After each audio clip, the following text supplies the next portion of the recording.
जय हिंद दोस्तों, स्वागत है आपका edu36 के इस ऑनलाइन प्लेटफॉर्म में। छत्तीसगढ़ पुलिस भर्ती परीक्षा 2024 जैसे कि हमारी थ्योरी क्लास चल रही थी और थ्योरी की क्लास में हम छत्तीसगढ़ की लोक कला एवं संस्कृति देख रहे थे और उसके साथ में भारत के इतिहास, ये दोनों चीज़ें देख रहे थे। तो लोक कला एवं संस्कृति वो चलता रहेगा, भारत के इतिहास भी हमें करते रहना है।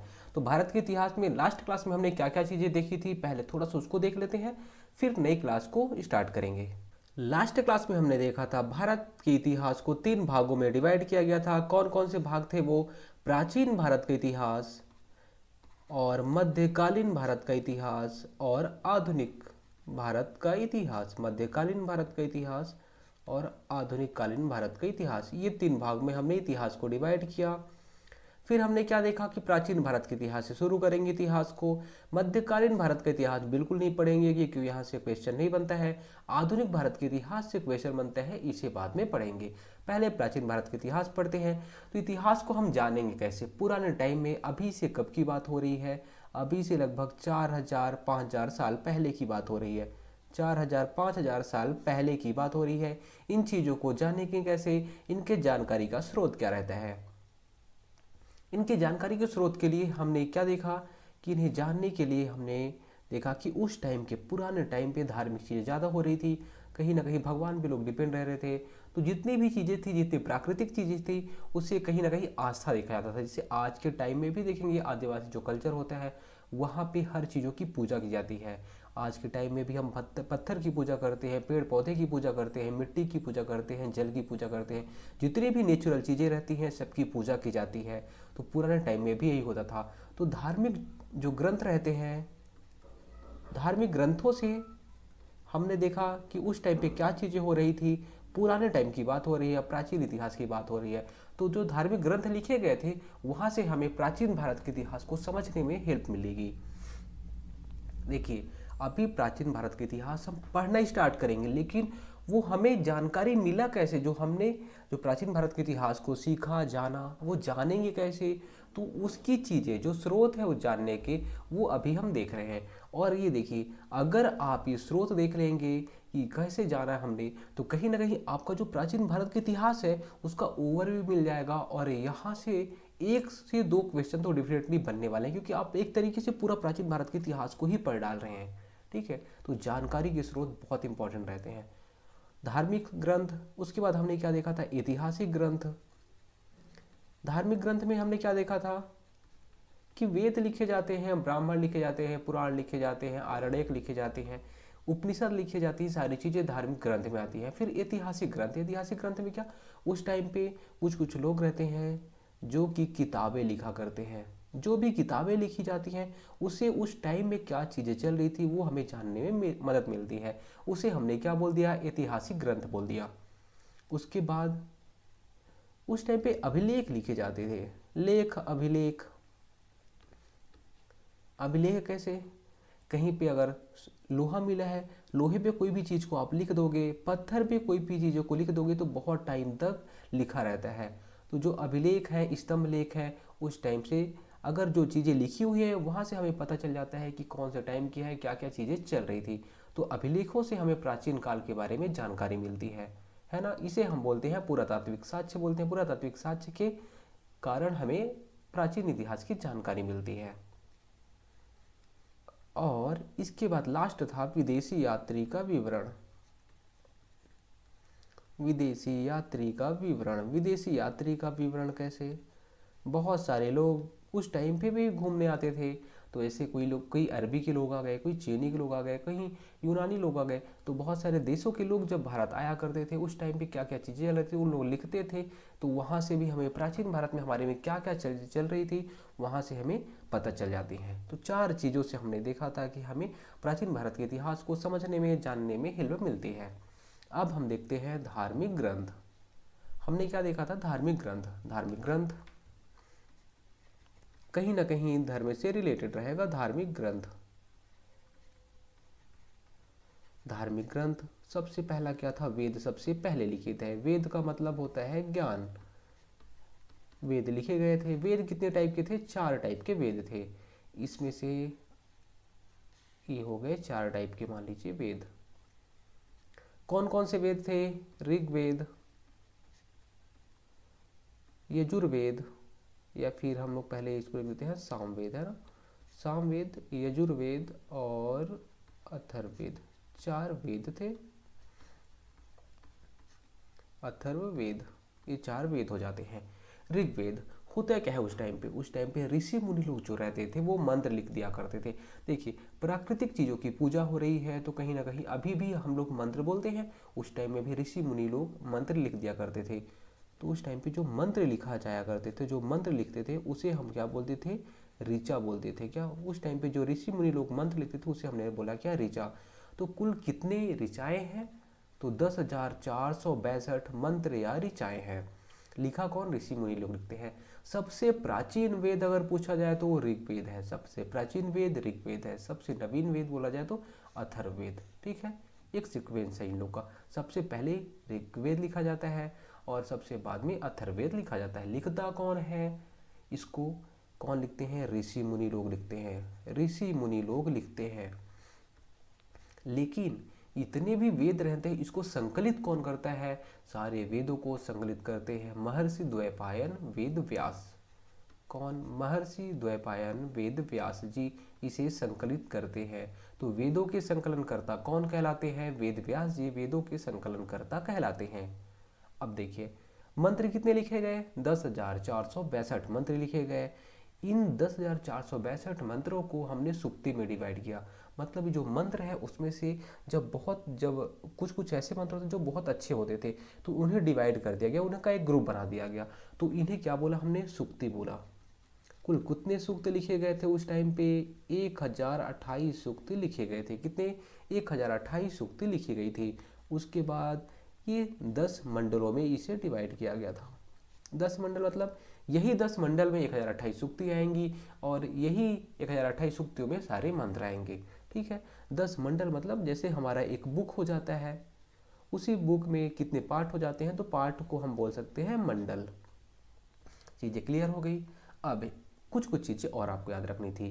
जो ये मंत्र है, इन मंत्रों में सबसे ज़्यादा बार किसका नाम आता है, तो सर्वाधिक बार 250 बार इंद्र भगवान का नाम आता है। मतलब इससे ये पता चल जाता है कि सबसे, जब ये मंत्र या ऋग्वेद लिखा जा रहा था तो सबसे प्रमुख देवता कौन थे, इंद्र भगवान थे।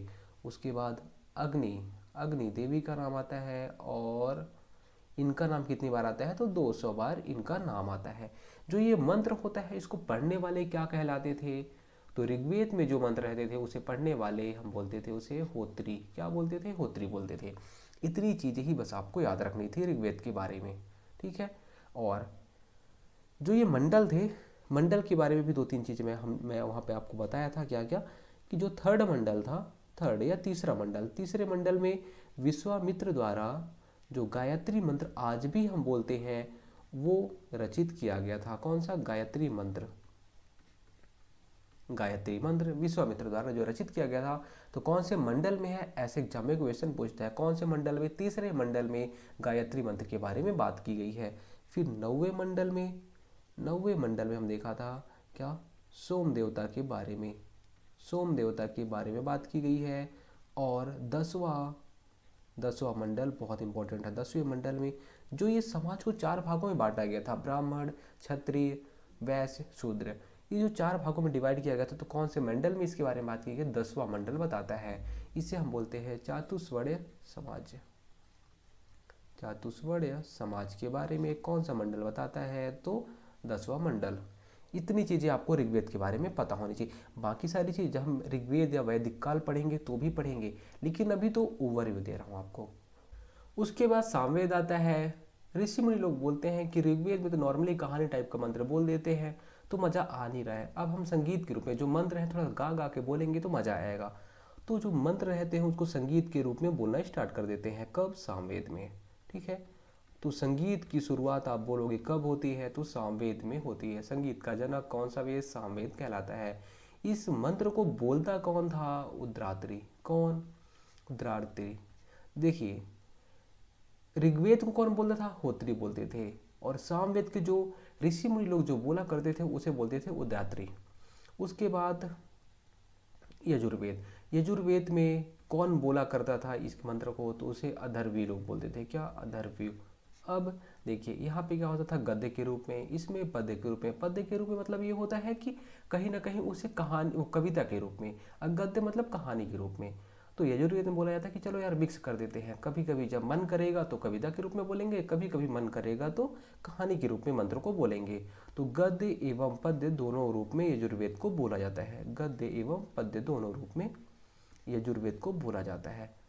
उसके बाद लास्ट अथर्ववेद। अथर्ववेद क्या था, जैसे कि हमने देखा था अथर्ववेद में जादू टोना तंत्र मंत्र जितनी भी गलत चीज़ें हैं अथर्ववेद में, पहले अच्छी अच्छी चीज़ें रहती हैं ऋग्वेद के टाइम में, लेकिन जैसे ही टाइम पीरियड बदलता रहता है, तो जब लास्ट आता है वैदिक काल का, तो अथर्ववेद में तो कहीं ना कहीं समाज में थोड़ी थोड़ी गंदगी आपको देखने को मिल जाती है, जैसे कि जादू टोना, ये वाली चीज़ें स्टार्ट हो जाती हैं, तंत्र मंत्र, और स्त्री जन्म, जब स्त्री जन्म होता था या फिर लड़कियों का जन्म होता था तो उसकी निंदा की जाती थी, स्त्री जन्म की निंदा, है ना।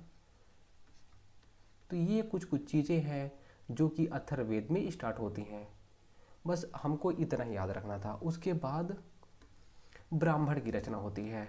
ब्राह्मण, ये ब्राह्मण क्या होते हैं, देखिए जो वैदिक काल में यज्ञ किए जाते थे, कर्मकांड किए जाते थे, उसी के नियम को बताता है ब्राह्मण। ये वैदिक काल हो गया। ऋग्वेद, ये सामवेद, यजुर्वेद और अथर्ववेद ये वैदिक काल हो जाता है, ठीक है। वैदिक काल के बारे में सारी चीज़ें हम बाद में पढ़ेंगे, लेकिन जो वेद का टाइम रहता है इसमें जो मंत्र रहते हैं, मंत्र के टाइम में क्या आप ऐसे मंत्र बोलते हो, कभी अगर आप मंत्र देखते होगे तो कहीं ना कहीं वहाँ पे यज्ञ रहता है, कर्मकांड होते हैं, बहुत सारी चीज़ें चलती रहती हैं, तो उसी का जो नियम रहता है वो बताता है ब्राह्मण।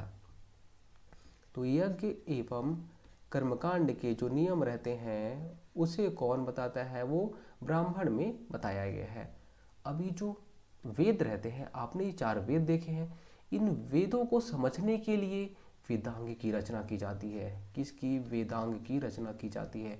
जैसे कि अगर एक स्टोरी लिखी हुई है, मैं अगर उसे उर्दू में लिख लूँगा तो आप समझ पाओगे क्या, नहीं समझ पाओगे। कब तक नहीं समझ पाओगे, जब तक आप उसकी भाषा को नहीं जानते हो, जब तक आप उस व्याकरण को नहीं जानते हो। वैसे ही वेदांग, वेद तो लिख लिया गया लेकिन आप उसको समझोगे कैसे, इसके लिए वेदांग की रचना की जाती है।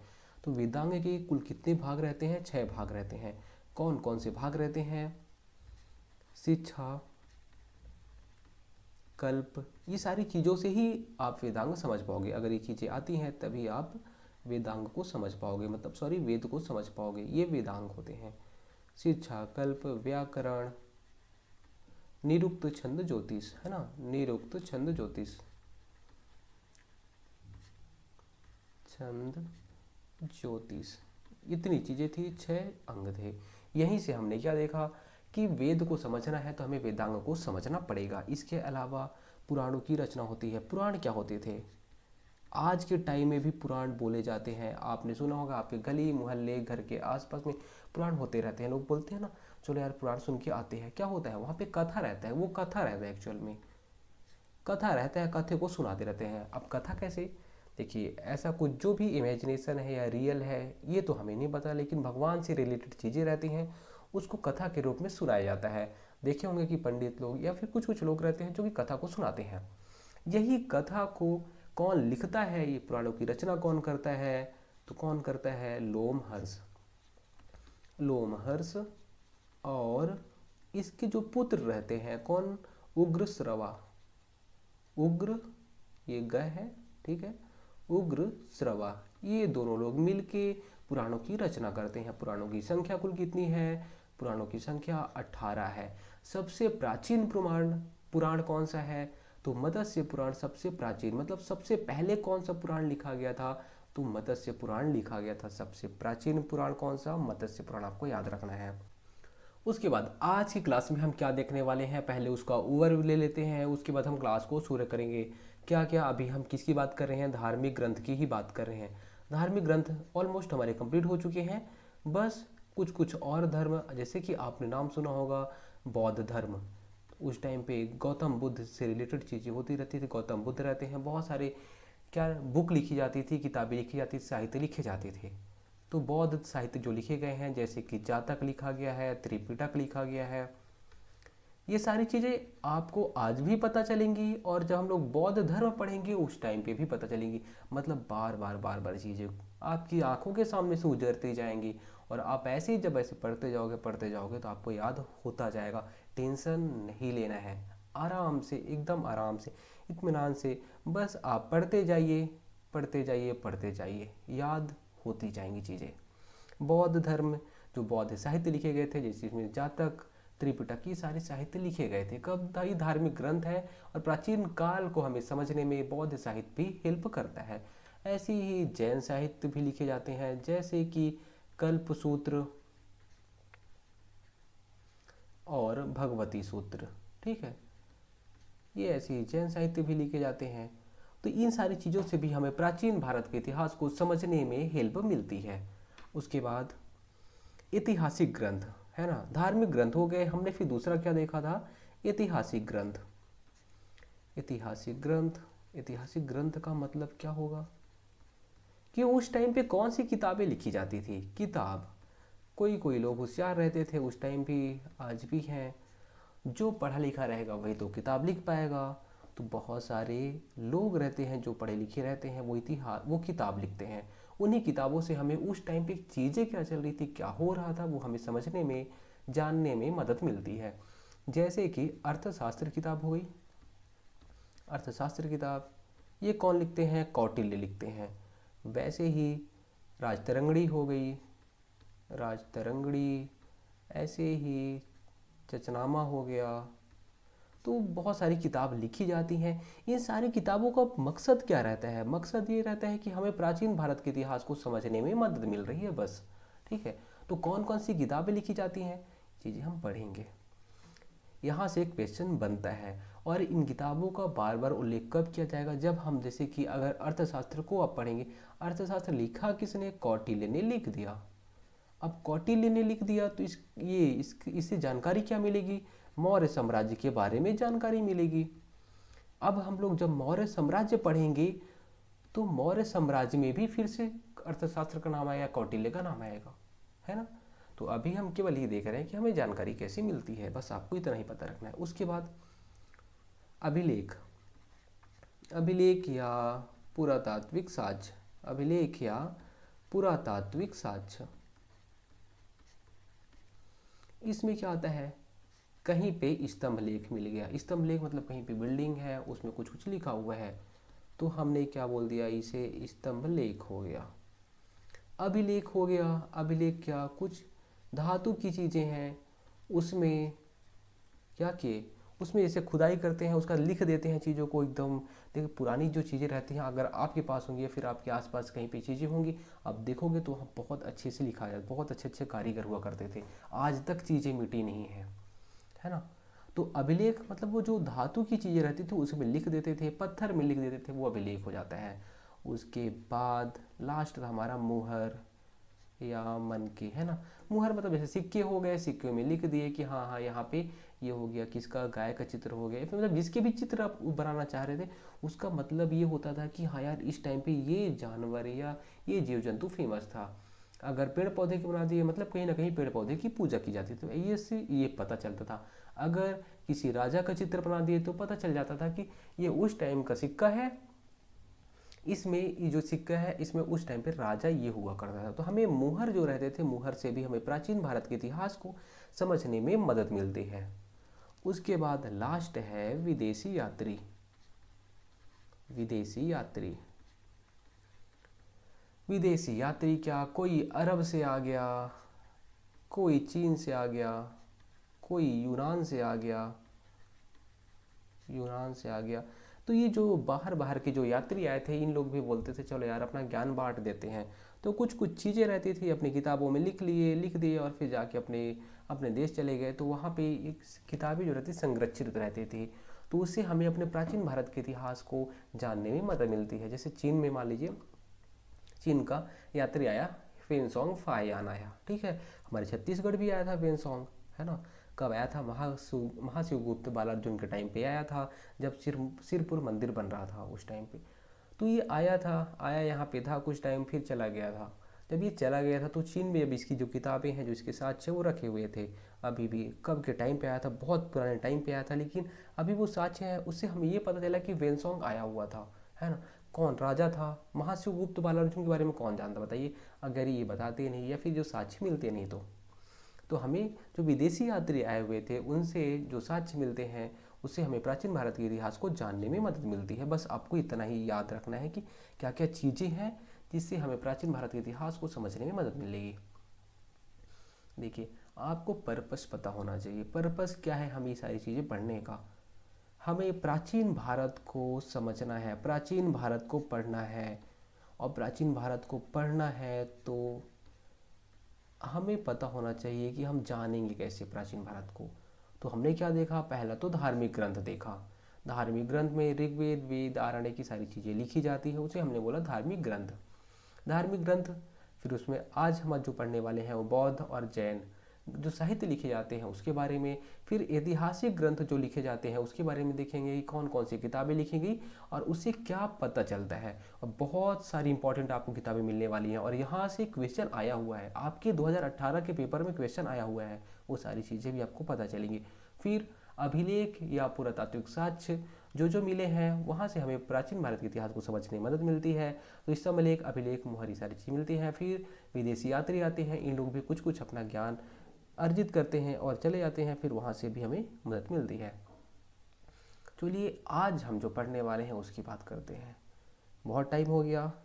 देखिए, थोड़ा सा डिटेल में समझिए। जब आप चीज़ों को समझे रहेंगे तो आपको बाद में आपको मेहनत करने की ज़रूरत कम पड़ेगी। लेकिन अगर आप लाइटली पढ़ते जाएंगे तो आपको पहली बार भी उतना ही मेहनत करोगे, दूसरी बार भी उतना ही मेहनत करोगे, तीसरी बार भी उतना ही मेहनत करोगे, और पेपर के टाइम भी उतना ही मेहनत करोगे। लेकिन अगर एक बार अच्छे से समझ लिए, पहली बार अच्छे से समझ लिए, ज़्यादा टाइम लगेगा, लेकिन दूसरी बार थोड़ा सा कम टाइम लगेगा, तीसरी बार इतना, फिर चौथी बार बहुत थोड़ा सा कम टाइम लगेगा। अब कम टाइम में सारी चीज़ें आपको रिवाइज हो जाएंगी। तो मेरा मकसद वही है कि अभी तो पेपर है नहीं, हो सकता है आपका 2 से 4 महीने के बाद पेपर हो, तब तक आपके पास टाइम है, आप अच्छे से पढ़ते जाइए। और यहाँ पे लोगों के टाइप का आपको ढीला नहीं छोड़ना है कि हाँ यार ठीक है यार अब तो होगा पेपर, जब भी होगा। देखिए, सिलेक्शन लेना है, वर्दी की बात है, ये सपना और ये टाइम दोबारा नहीं आएगा, है ना। हो सकता है अगर आज आप 22 साल के हो, 5 साल बाद फिर से भर्ती है, 27, 28, 29 साल के हो जाओगे आप। आपके पास क्या रिस्पॉन्सिबिलिटी है, क्या आप काम करोगे, क्या कंडीशन रहेगी, कोई नहीं जानता है। ठीक है, तो सारी चीज़ों को आप समझिए। अपने घर वालों के लिए भी कितनी प्राउड की बात होगी कि हाँ यार आपने पुलिस में सिलेक्शन ले लिया है। आप जब निकलोगे तो आप लोग, समाज जो है वो अलग ही तरीके से देखेगा कि हाँ यार ये देखो लड़का मेहनत किया है, कैसे निकल गया है। तो आपके पास बहुत अपॉर्चुनिटी मिलने वाली है। अगर आपका सिलेक्शन हो जाता है, 1 साल 2 साल बाद फिर से दरोगा की भर्ती आएगी, एसआई की भर्ती आएगी। एसआई की भर्ती में आप लोग के लिए सीट रिजर्व रहेगी। सोचिए कि 2 साल 3 साल के बाद आप एसआई के लिए सोचोगे। अगर आप तैयारी ही नहीं करोगे तो फिर क्या सोचोगे बताओ। तो मेहनत कर लो यार, आज मेहनत कर लो। अगर आज मेहनत कर लोगे ना, आज के टाइम की बात कर रहा हूँ मैं, 2 महीने 4 महीने मेहनत कर लो यार, छोड़ दो सब कुछ। अगर 2 से 4 महीने मेहनत कर लिए तो आपको ज़िंदगी भर आराम से रह सकते हो। और अगर अभी नहीं करोगे, आपको ये सारी चीज़ें सब बोलते हैं, मैं भी बोल रहा हूँ, अगर अब अभी नहीं करोगे तो यार कहीं ना कहीं आपको जॉब के लिए देखना पड़ेगा, और फिर वही है कि 10,000 की नौकरी के लिए बहुत सारा चीज़ सुनना पड़ता है। चलिए क्लास की शुरुआत करते हैं। बौद्ध साहित्य। बौद्ध साहित्य से हमें प्राचीन भारत के इतिहास को समझने में, जानने में मदद मिलती है। जहाँ तक एक साहित्य लिखा गया था उससे क्या पता चलता है, बुद्ध जी के पूर्व जन्म के जो बुद्ध जी रहते थे, बुद्ध जी क्या, जब ये ज्ञान अर्जित करते थे, मतलब जब ये मेडिटेशन किया करते थे, इनसे एक टाइम पे ऐसा आता है कि जब ये अपने जो पुराने जन्म है, पुराने जन्म को भी, पुराने जन्म की जो चीज़ें रहती है वो इनको पता चल जाती है। किसको? गौतम बुद्ध जी को, है ना। गौतम बुद्ध जी को पुराने जन्म की चीज़ें पता चल जाती है। तो वो जो कहानी रहती है उसकी वो लिखी किस में जाती है? जातक बुक में लिखी जाती है। फिर उसके बाद त्रिपिटक लिखा जाता है। त्रिपिटक में रहता है क्या है? विनय पिटक, सूत्र पिटक और अभिधम्म पिटक, है ना। त्रिपिटक में आता क्या क्या है? विनय पिटक, सूत्र पिटक और अभिधम्म पिटक। इसकी जो भाषा होती है, देखिए जब भी बौद्ध साहित्य की भाषा पूछी जाएगी, बौद्ध साहित्य में जो भी किताबें लिखी जाती हैं सबकी भाषा क्या रहेगी? पाली भाषा रहेगी। ठीक है, पाली भाषा। देखिए वैदिक काल वैदिक काल में जितनी भी चीज़ें लिखी जाती हैं, ऋग्वेद, वेद, सब कुछ किसमें? संस्कृत में। सबसे पुरानी भाषा हमारी क्या है? संस्कृत है। उसके बाद संस्कृत के बाद कुछ कुछ चीज़ें चेंज होती रहती हैं, तो बौद्ध साहित्य लिखा जाता है और ये पाली भाषा में लिखा जाता है। पाली भाषा के बाद प्राकृत भाषा आता है, अभ्रंश भाषा आता है, फिर उसके बाद हिंदी भाषा आती है। ऐसी सारी चीज़ें चेंज होती रहती हैं समय के साथ। अब देखिए, त्रिपिटक, विनय पिटक, सूत्र पिटक, अभिधम पिटक, ये तीन, त्रिपिटक मतलब तीन पिटक होते हैं, विनय पिटक, सूत्र पिटक, अभिधम पिटक। बस हमें इतना याद रखना है। इसकी भाषा जो रहती है वो पाली भाषा रहती है। और हीनयान, देखिए हीनयान महायान वो हम बौद्ध धर्म में पढ़ेंगे, तो उसका जो प्रमुख एक ग्रंथ रहता है, उसका हीनयान का जो प्रमुख ग्रंथ रहता है उसका नाम है क्या, कथा वस्तु। और उसमें जानकारी क्या मिलती है, महात्मा बुद्ध का जीवन परिचय पता चलता है। किससे, कथा वस्तु बुक से। हीनयान का प्रमुख ग्रंथ रहता है कि। उसके बाद जैन साहित्य, जैन साहित्य को आगम कहते हैं, ठीक है, कोई बात नहीं। प्रमुख साहित्य भगवती सूत्र और कल्प सूत्र। आप बस इतना याद रखिए कि भगवती सूत्र किसका ग्रंथ है, तो जैन साहित्य का है। जैन साहित्य में दो ग्रंथ आते हैं, भगवती सूत्र, कल्प सूत्र। तो भगवती सूत्र से क्या पता चलता है, महावीर स्वामी, कौन, महावीर स्वामी के जीवन कृत, उनका जीवन कैसा था, भगवती सूत्र बताता है। कल्प सूत्र क्या बताता है, जैन धर्म का प्राचीन इतिहास या प्रारंभिक इतिहास क्या रहता है। जैन धर्म का प्रारंभिक इतिहास मतलब जो इसके पहले तीर्थंकर रहते हैं वो कौन रहते हैं, फिर दूसरे तीर्थंकर रहते हैं वो कौन रहते हैं, ऐसे ही जो तीर्थंकर सब आते रहते हैं उनके बारे में कौन बताता है, तो कल्पसूत्र बताता है।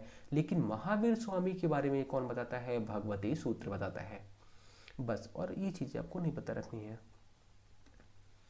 आगे अब हम आते हैं ऐतिहासिक ग्रंथ। धार्मिक ग्रंथ खत्म, अब ऐतिहासिक ग्रंथ मतलब कौन कौन सी बुक लिखी गई, वो बुक जो लिखी गई उसके रचयिता, बस आपसे यही पूछेगा, जो बुक लिखी गई उसके रचयिता कौन थे, बस इतना ही पूछेगा। अर्थशास्त्र किताब लिखी जाती है, अर्थशास्त्र जो किताब लिखी जाती है उसके रचयिता या लेखक कौन रहते हैं, चाणक्य रहते हैं। चाणक्य को बोलते क्या क्या है, विष्णुगुप्त भी बोलते हैं, कौटिल्य भी बोलते हैं। क्या बोलते हैं, चाणक्य को विष्णुगुप्त और कौटिल्य बोलते हैं। अर्थशास्त्र बुक को लिखते हैं। अर्थशास्त्र बुक में रहता क्या है, जब हम मौर्यकालीन, जब प्राचीन भारत का इतिहास पढ़ेंगे तो उसमें मौर्य काल आता है, तो मौर्य काल के बारे में राजनीतिक, सामाजिक और आर्थिक स्थिति के बारे में बताता है अर्थशास्त्र बुक। इसकी भाषा क्या रहती है, संस्कृत भाषा रहती है। आप याद नहीं करोगे तो भी चलेगा। इसमें इसको डिवाइड किया जाता है 15 अधिकरण, 180 प्रकरण। याद करोगे तो भी चलेगा, नहीं याद करोगे तो भी चलेगा। लेकिन अर्थशास्त्र बुक को लिखा कौन, चाणक्य लिखते हैं। चाणक्य को विष्णुगुप्त या कौटिल्य बोला जाता है। किसके विषय में जानकारी प्राप्त होती है, मौर्यकालीन राजनैतिक, सामाजिक, आर्थिक स्थिति पता चलती है, मौर्य काल के बारे में जानकारी पता चलती है। बस आपको इतना याद रखना है। उसके बाद राजतरंगिणी बुक, कौन सी बुक, राजतरंगिणी बुक। इसके लेखक कौन रहते हैं, कल्हड़ रहते हैं। राजतरंगिणी बुक के लेखक कल्हड़। आप ऐसे इसको बार बार पढ़ते जाइएगा, ठीक है। राजतरंगिणी, कल्हड़। अगर मैं आपसे पूछ लूँ कि कल्हड़ ने कौन सी बुक लिखी, आपकी जुबान पे आना चाहिए राजतरंगिणी लिखी थी। वैसे ही अगर मैं आपसे पूछ लूँ कि अर्थशास्त्र को किसने लिखा, तो आपकी जुबान पे कौटिल्य का नाम आना चाहिए, ठीक है। अब राजतरंगिणी जो बुक है उसको लिखता कौन है, कल्हड़ लिखते हैं। भाषा क्या है, कोई बात नहीं, मत याद रखिए इसे, ठीक है। इससे जानकारी क्या पता चलती है, तो कश्मीर का इतिहास, हमारा वो जो जम्मू कश्मीर वाला एरिया है, कश्मीर का इतिहास पता चलता है, ठीक है। बस, अब आगे एक चीज़ और आप यहाँ पे याद रखते हैं कि संस्कृत साहित्य में ऐतिहासिक घटनाओं के क्रमबद्ध लिखने का, पहली बार किसी भी चीज़ को जो घटनाएं रहती है उसको क्रमबद्ध लिखने का प्रयास किया जाता है, किसमें, राजतरंगिणी में। उतना इंपॉर्टेंट नहीं है, नहीं याद रखेंगे तो भी याद रख तो भी चलेगा। आगे तीसरी बुक चचनामा। चचनामा के लेखक कौन रहते हैं, अली अहमद रहते हैं। चचनामा जो बुक रहती है उसके लेखक अली अहमद रहते हैं। क्या बताते हैं कि जो अरब के लोग आए थे उन्होंने सिंध पर विजय कैसे पाई थी। सिंध हमारे भारत का जो क्षेत्र रहता था वहाँ पे, तो जो अरब के लोग रहते थे यहाँ से आए थे और सिंध पर कैसे विजय पाई थी, कौन बताता है, तो अली अहमद। कौन सी बुक में, चचनामा की बुक में ये बताए हुए हैं। भाषा, अरब के लोग थे तो कहीं ना कहीं फारसी भाषा यूज करेंगे। उसके बाद अष्टाध्यायी। अष्टाध्यायी के लेखक कौन रहते हैं, पाणिनि रहते हैं। कौन, पाणिनि। अष्टाध्यायी जो बुक है उसके लेखक कौन, पाणिनि। संस्कृत व्याकरण का पहला ग्रंथ, इंपॉर्टेंट है, बहुत इंपॉर्टेंट है। पाणिनि कौन सी बुक लिखते हैं, अष्टाध्यायी बुक लिखते हैं। संस्कृत व्याकरण का पहला ग्रंथ कौन सा, अष्टाध्यायी है। और इससे जानकारी क्या पता चलती है, मौर्य पूरे और मौर्य युगीन की, मतलब मौर्य की जानकारी पता चलती है। बस आपको इतना याद रखना है। उसके बाद गार्गी संहिता। गार्गी संहिता, इसके लेखक कौन रहते हैं? कात्यायन रहते हैं। कौन? जो गार्गी संहिता बुक लिखी जाती है उसके लेखक रहते हैं कात्यायन। और इसको आपको पता याद नहीं करना है, बिल्कुल भी याद नहीं करना है। गार्गी संहिता, कात्यायन, ठीक है। ये सारी चीज़ें हम बाद में पढ़ सकते हैं, लेकिन अभी आपको याद नहीं रखना। गार्गी संहिता कौन लिखा? कात्यायन लिखे। अष्टाध्यायी कौन लिखा? पाणिनि लिखा। चचनामा किसने लिखा? अली अहमद ने लिखा। बस आपको इतना याद रखना है। आगे महाभाष्य, महाभाष्य इसके लेखक कौन रहते हैं? पुष्यमित्र, पुष्यमित्र शुंग। आपने शुंग, जब शुंग पढ़ेंगे तो जानेंगे।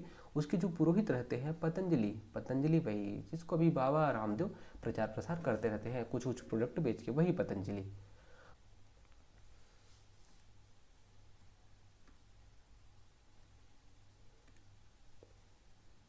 चलिए आगे देखते हैं अब आगे की कहानी। अब हमारे ऐतिहासिक साक्ष्य भी खत्म हो गया है, ऐतिहासिक साहित्य भी खत्म हो गए। अब हम देखते हैं विदेशी यात्रियों का विवरण। विदेशी यात्रियों का विवरण कैसे? कौन कौन से यात्री आते हैं, कौन कौन से देश के आते हैं? यूनानी, यूनानी यात्री आते हैं, चीनी लेखक आते हैं, अरबी लेखक आते हैं, और अन्य लेखक जो भी रहेंगे वो सारे। तो विदेशी मतलब बाहर बाहर के लोग आते हैं। ये क्या करते हैं? आके किताब लिख देते हैं, वही किताब से हमें प्राचीन भारत में क्या चल रहा था, हमारे पुराने टाइम में भारत में क्या चल रहा था, वो जानने में मदद मिल जाती है। पहले यूनानी लेखक की बात करते हैं। यूनानी लेखक में कौन कौन से फेमस रहते हैं? टेसियस, हेरोडोटस, मेगास्थनीज और डाइमेकस। ये चार लेखक जो यूनानी रहते हैं, यूनान से आए रहते हैं। यूनान का मतलब वही जो रोम, इटली, ये सब जो जगह है वहाँ की बात हो रही है। टेसियस, ये टेसियस एक लेखक था, ईरान का राजवैद्य था। ये जो टेसियस है वो ईरान का राजवैद्य था। ठीक है, आप इसे याद नहीं करेंगे तो भी चलेगा टेसियस के बारे में, लेकिन हेरोडोटस आपको याद रहना चाहिए। हेरोडोटस कौन था? ये एक यूनानी यात्री था।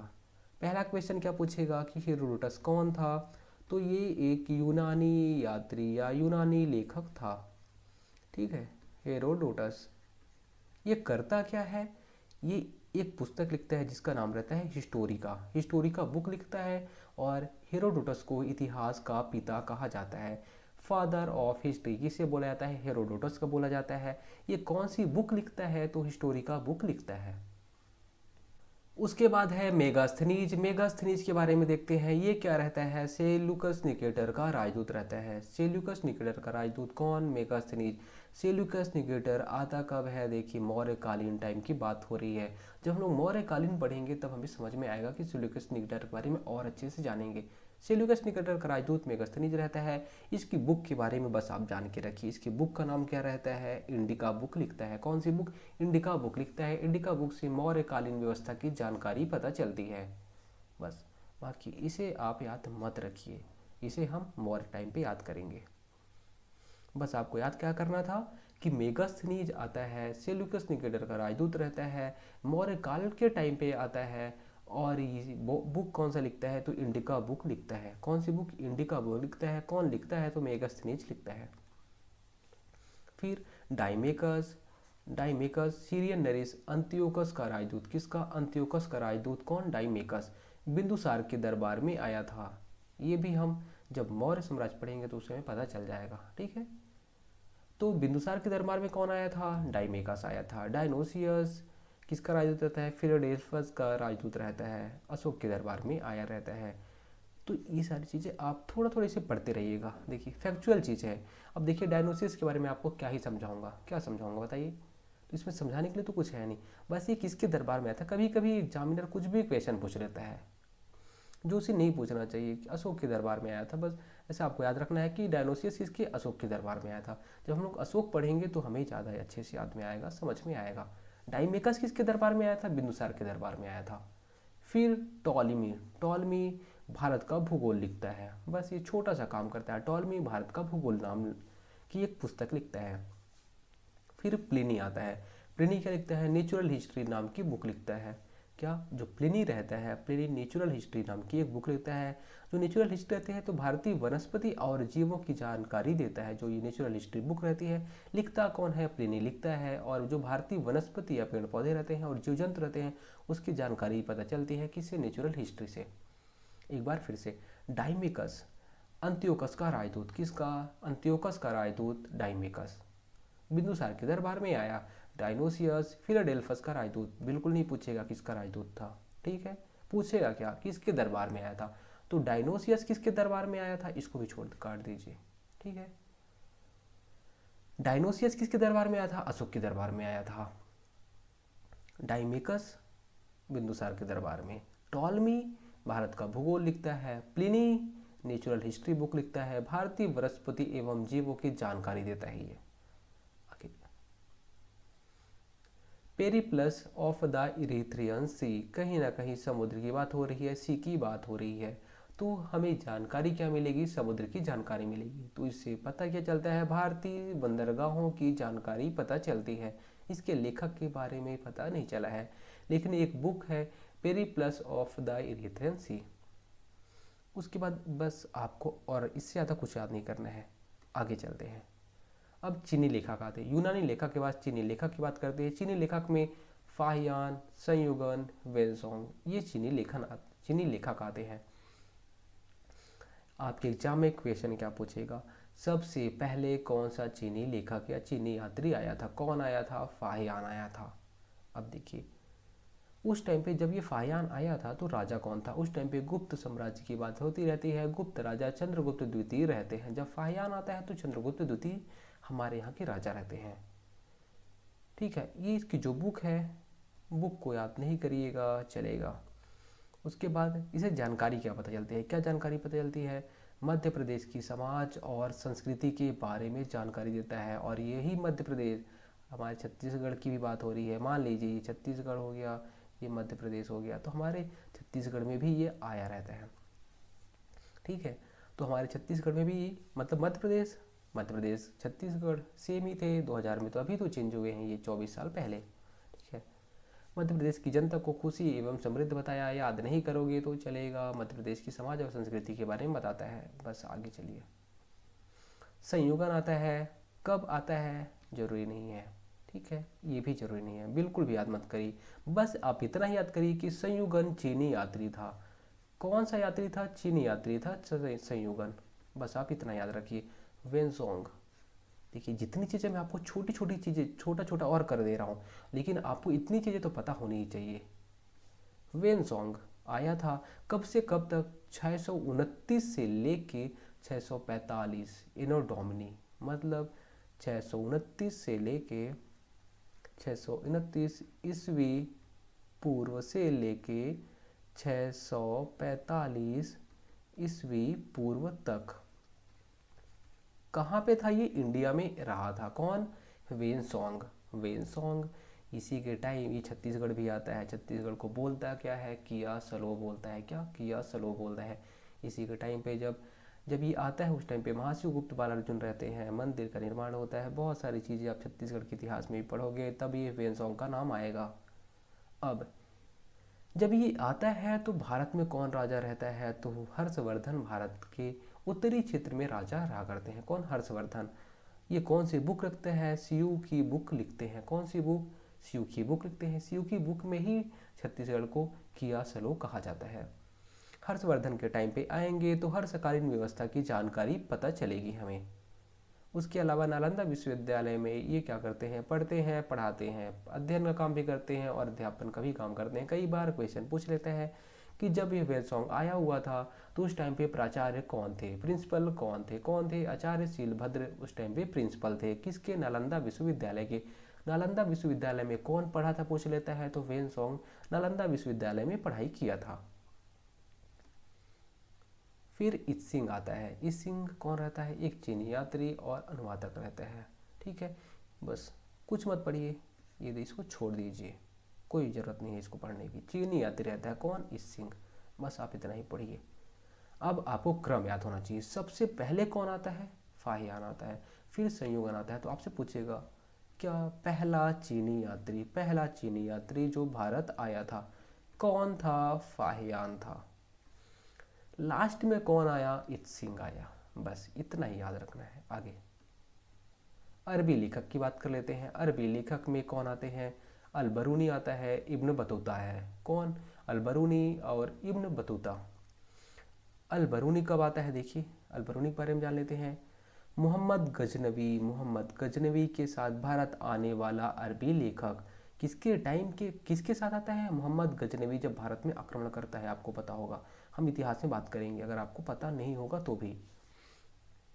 मोहम्मद गजनवी जब भारत में आक्रमण करता है उसके साथ में ये आता है अरबी लेखक अल-बरूनी। इसकी जो बुक रहती है, बुक का नाम आप जरूर याद रखिएगा। क्या नाम है बुक का? किताबुल हिंद, तहकीक ए हिंद और भारत की खोज। बात वही है, किताबुल हिंद, तहकीक ए हिंद या भारत की खोज। कौन लिखता है? अल-बरूनी लिखता है। बुक का नाम बहुत इंपॉर्टेंट है। राइटर और बुक का नाम, बस दो चीज़ तो आप एकदम यहाँ पे याद कर ही लीजिएगा। अल-बरूनी कौन सा बुक लिखता है? किताबुल हिंद, तहकीक ए हिंद और भारत की खोज। इस बुक को कौन लिखता है? अल-बरूनी लिखता है। बिल्कुल याद नहीं करना है इसको, ठीक है। अल-बरूनी किसके साथ आता है? मोहम्मद गजनवी के साथ भारत आता है और आके बोलता है यार मेरे पास कोई काम तो है नहीं, चलो यार किताब ही लिख देता हूँ। तो किताबुल हिंद, तहकीक ए हिंद, भारत की खोज लिख देता है। उसके बाद ये मत पढ़िए आगे। इब्न बतूता, उसके बाद कौन आता है? इब्न बतूता आता है। इब्न बतूता ये भी अरबी यात्री रहता है, मोरक्को का यात्री, लेखक, खोजी, ठीक है। ये कौन सी बुक लिखता है? तो रेहलांद या रिहला इसे बोलते हैं, रेहलांद बुक या फिर रिहला बुक लिखता है, अरबी भाषा में रहता है। मत पढ़िए, इसको भी मत पढ़िए। बस इब्न बतूता अरबी यात्री रहता है, मोरक्को का यात्री रहता है। कौन सी बुक लिखता है? रेहलांद या रिहला बुक लिखता है, ठीक है। इब्न बतूता अरबी यात्री, लिखता क्या है? रेहलांद। उसके बाद आगे और चलते हैं। अन्य लेखक, हमारा लेखक भी कंप्लीट होने वाला है। तारानाथ एक तिब्बती लेखक था, तिब्बती लेखक। और ये कौन सी बुक लिखता है? कंगूर या तंगूर। कौन सी बुक? एक तारानाथ नाम का एक राइटर रहता है, लेखक रहता है, ऑथर रहता है। कौन सी बुक को लिखता है? तो कंगूर या तंगूर बुक को लिखता है। फिर मार्को पोलो आता है, मार्को पोलो ये भी कौन सी बुक को लिखता है? तो ये पांड्य इतिहास की जानकारी बताता है, एक तो बुक लिखता है ये मार्को पोलो। और ये इटली का यात्री रहता है। मार्को पोलो इटली का यात्री रहता है, पांड्य देश की यात्रा करता है और ये पांड्य इतिहास के बारे में एक बुक लिख देता है, ठीक है। मार्को पोलो के बारे में आपको इतना ही पता रखना है। ये बुक कौन सा लिखता है वो तो जरूरी नहीं है क्योंकि पूछा ही नहीं जाता, ठीक है। तो मार्को पोलो कौन सी बुक लिखता है वो इम्पोर्टेंट नहीं है। किस टाइम पे आया था, कहाँ पे आया था? ये देखिए पांड्य, ये पांड्य साम्राज्य है। ये देखिए यहाँ पे कौन आ गया? इटली का यात्री, कौन? मार्को पोलो आ गया। पांड्य इतिहास के बारे में पता चल जाता है हमें। और तारानाथ कंगूर या तंगूर बुक को लिखता है, तिब्बती लेखक रहता है। चीज़ें फैक्चुअल चीज़ें ज़्यादा हैं क्योंकि हम अगर फैक्चुअल ये सारी चीज़ें आपको बार बार किताब अभी हम जब पढ़ेंगे तो बार बार आपके जहन में आपके नाम, ये सारे नाम बार बार आपको सुनने को मिलने वाले हैं। फिर अब पुरातत्व संबंधी स्रोत। पुरातत्व संबंधी स्रोत क्या होता है? पुरातत्व मतलब जो पुरानी चीज़ें रहती हैं उसको हम कैसे जानेंगे? जैसे कि अभिलेख लिखे जा रहे थे, अभिलेख मैंने क्या बोला था? कोई लोहा का चीज़ हो गया, उसमें कुछ कुछ चीज़ें लिख दिए, है ना। ऐसे देखिए, ये देखिए आपको दिख रहा होगा स्क्रीन पे, अभिलेख हो गए। स्तंभ लेख, पत्थर हो गया, पिलर हो गया, पिलर में कुछ कुछ लिख दिए, वो काफ़ी टाइम तक मिटेगा नहीं। अगर आप मिट्टी पे लिख दोगे तो क्या होगा? तुरंत मिट जाएगा। तो आज के टाइम तक कुछ पता ही नहीं चलता क्या लिखे हुए हैं। इसलिए लोग क्या करते थे? लोहे, जो भी धातु की चीज़ें होती थी उस पर लिख दिया करते थे, उसे हम बोलते थे क्या? अभिलेख। पत्थर पे लिख दिए, किसी स्तंभ पे लिख दिए, उसे हमने बोल दिया क्या? स्तंभ लेख। सिक्के पे भी लिखे जाते थे और मनके पे भी लिखे जाते थे, ठीक है। हम अभिलेखों के अध्ययन को क्या बोलते हैं? एपिग्राफी बोलते हैं, ठीक है। अभिलेख जो रहते हैं उसके अध्ययन को क्या बोलते हैं? एपिग्राफी बोलते हैं। महत्वपूर्ण अभिलेख एवं स्तंभलेख। अभिलेख और स्तंभलेख हमने देख लिया किसे बोलते हैं। जो जो अभिलेख स्तंभलेख लिखे गए हैं उसको जल्दी से देख लेते हैं। सारे नाम आपको देखिए एक बार में तो याद नहीं होने वाले और किसी को याद नहीं होते हैं, लेकिन जब हम लोग इतिहास जब पढ़ते जाएंगे ये सब नाम आपको सुनने की आदत हो जाएगी और याद होते जाएंगे। मैं बहुत कम चीज़ें आपको इतिहास में करा रहा हूँ। इतिहास में बहुत कम चीज़ें ही करनी है, लेकिन आपको अगर यहाँ से क्वेश्चन बन जाए मतलब आ जाए तो आपसे ना छूटे, बस आपको इतना ही करना है। बहुत थोड़ी सी चीज़ें ही पढ़ी जाएंगी। आप देखेंगे इतिहास को हम लगभग जो प्राचीन भारत का इतिहास है उसे कोशिश करूँगा कि 6 से 7 क्लास में कंप्लीट कर दूँ। आधुनिक जो भारत का इतिहास है उसे भी 7 से 8 क्लास में कंप्लीट कर दूँ। उम्मीद करूँगा कि 15 क्लास में हम इतिहास को कंप्लीट कर दें और इससे बाहर क्वेश्चन नहीं आएगा। अगर आएगा, अगर आ गया तो किसी से नहीं बनेगा, आपसे नहीं बना तो किसी से नहीं बनेगा, ये गारंटी रहेगी मेरी। हाथी गुम्फा अभिलेख, हाथी हाथी गुफा जो अभिलेख रहता है वो कौन लिखता है? तो कलिंग राजा खारवेल इस अभिलेख को लिखते हैं। कौन? कलिंग राजा खारवेल हाथी गुम्फा अभिलेख को लिखते हैं। और इसमें भारतवर्ष का जानकारी या जिक्र पता चलता है। कोई बात नहीं, बस आपको याद रखना है कि हाथी गुम्फा अभिलेख को लिखता कौन है, तो कौन? कलिंग राजा खारवेल लिखते हैं। फिर जूनागढ़ अभिलेख, जूनागढ़ अभिलेख शक शासक रुद्रदामन इसे लिखते हैं। कौन? शक शासक रुद्रदामन। फिर नासिक अभिलेख, नासिक अभिलेख को गौतमी बलश्री लिखते हैं, गौतमी पुत्र बलश्री बोलते हैं इन्हें, ठीक है। उसके बाद प्रयाग स्तंभ अभिलेख समुद्रगुप्त, एहोल अभिलेख पुलकेशिन द्वितीय द्वारा लिखा जाता है। और मंदसौर अभिलेख मालवा नरेश यशोवर्धन द्वारा, यशोवर्मन द्वारा, ठीक है। फिर से एक बार, कलिंग राजा खारवेल कौन सी अभिलेख को लिखा जाता है उसके उनके टाइम पे? तो हाथी गुम्फा अभिलेख को लिखा जाता है। शक शासक जो रुद्रदामन रहते हैं जूनागढ़ अभिलेख। अब यहाँ पे आप कुछ कुछ ट्रिक बना सकते हैं जैसे आपका मन करे। जैसे प्रयाग हो गया, प्रयाग है ना, प्रयाग में कहीं ना कहीं हम देखते हैं गंगा नदी का नाम आता है बार बार, प्रयाग मतलब गंगा नदी। तो आप ऐसे समुद्र याद करते हैं कि जो प्रयाग स्तंभ रहता है वहाँ पे समुद्र है, ऐसे याद कर लिए, प्रयाग हो गया। वैसे आप इसे ट्रिक से याद कर सकते हैं। देखिए जो अभिलेख है उसे किसके टाइम पे या किसने लिखा था वो आप याद, लेकिन आपको याद होना जरूर चाहिए। रुद्र दामन है ना, दामन थामना, ऐसा करके आप इसे याद कर सकते हैं। गिरनार गुजरात की बात हो रही है, जूनागढ़ की बात होती है। जूनागढ़, हाँ वही जूनागढ़ जो भारत में शामिल होने से ये रियासत बना कर देती है, ठीक है। हाँ उसी जूनागढ़ की बात हो रही है। कौन से शासक? रुद्र दामन वहाँ के शासक रहते हैं। ऐसे आप इसे ट्रिक बनाइएगा, ट्रिक से याद करिएगा, क्योंकि फैक्चुअल है, आपको एक बार याद कर लेंगे फिर भूल जाएगा, है ना। तो इसे ट्रिक से याद कर लीजिएगा। उसके बाद ग्वालियर अभिलेख, ग्वालियर अभिलेख मत याद करिएगा, ठीक है, इसे मत याद करिएगा। उसके बाद भित्री एवं जूनागढ़ अभिलेख, इसे याद कर लीजिएगा। भित्री एवं जूनागढ़ अभिलेख को कौन लिखता है, किसके टाइम पे? स्कंदगुप्त के टाइम पे लिखा जाता है। भित्री एवं जूनागढ़ अभिलेख कौन? स्कंदगुप्त के टाइम पे भारत पर होने वाले जो हुड़ आक्रमण होते हैं, जो भारत पर हुड़ आक्रमण होता है उसके बारे में बताता है। कौन सा? भित्री एवं जूनागढ़ अभिलेख। फिर देवपौड़ा अभिलेख बिल्कुल मत याद करिए। विसनगर बिल्कुल मत याद करिए। और एरण अभिलेख, हाँ इसको याद कर लीजिएगा। हेरण अभिलेख अब इम्पॉर्टेंट है। एरण अभिलेख से क्या पता चलता है? भानुगुप्त, भानुगुप्त शासक रहते हैं। ये सती प्रथा का प्रथम लिखित साक्ष्य रहता है। सती प्रथा, हाँ वही सती प्रथा जिसका आप नाम सुनते हैं कि अगर हस्बैंड एक्सपायर हो जाता है तो उसमें क्या जो औरत रहती है, उनकी वाइफ रहती है, वो भी सती हो जाती है, मतलब वो जलती रहती है। मतलब जब हस्बैंड को जलाते हैं तो साथ में वाइफ को भी जला देते हैं। हाँ वही सती प्रथा की बात हो रही है। कौन सा अभिलेख बताता है? तो एरण अभिलेख बताता है। एरण अभिलेख भानुगुप्त जब शासक रहते हैं गुप्त वंश के, उसके टाइम पे लिखा जाता है। उसके बाद एशिया माइनर बोगजकुई अभिलेख बहुत इंपॉर्टेंट है। एशिया माइनर बोगजकुई अभिलेख 1400 BC में लिखा जाता है, बहुत पुराने टाइम पे। इसी टाइम पे तो क्या लिखा जाता है? जो ऋग्वैदिक काल रहता है, ऋग्वेद भी इसी टाइम पे लिखा जाता है, ठीक है। तो इससे पता क्या चलता है? वैदिक देवता मित्र, वरुण, इंद्र, नासत्य, इनका उल्लेख किया जाता है। किसमें? एशिया माइनर बोगजकुई, बोगजकुई एक जगह है, वहाँ पे एक अभिलेख लिखा जाता है। उससे जो वैदिक देवता रहते हैं मित्र, वरुण, इंद्र, नासत्य, इनके बारे में पता चलता है कि कौन कौन से वैदिक देवता रहते हैं। आया समझ में? देखिए आपको केवल इनके बारे में, स्कंदगुप्त कौन सी बुक लिखते हैं और कौन सा अभिलेख लिखा जाता है स्कंदगुप्त के टाइम पे? भित्री एवं जूनागढ़ अभिलेख। उसके बाद ये दोनों को याद नहीं करेंगे, भानुगुप्त के बारे में याद करेंगे, एरण अभिलेख। बहुत शॉर्ट कर दिया हूँ इतना, लेकिन आपको याद होना चाहिए।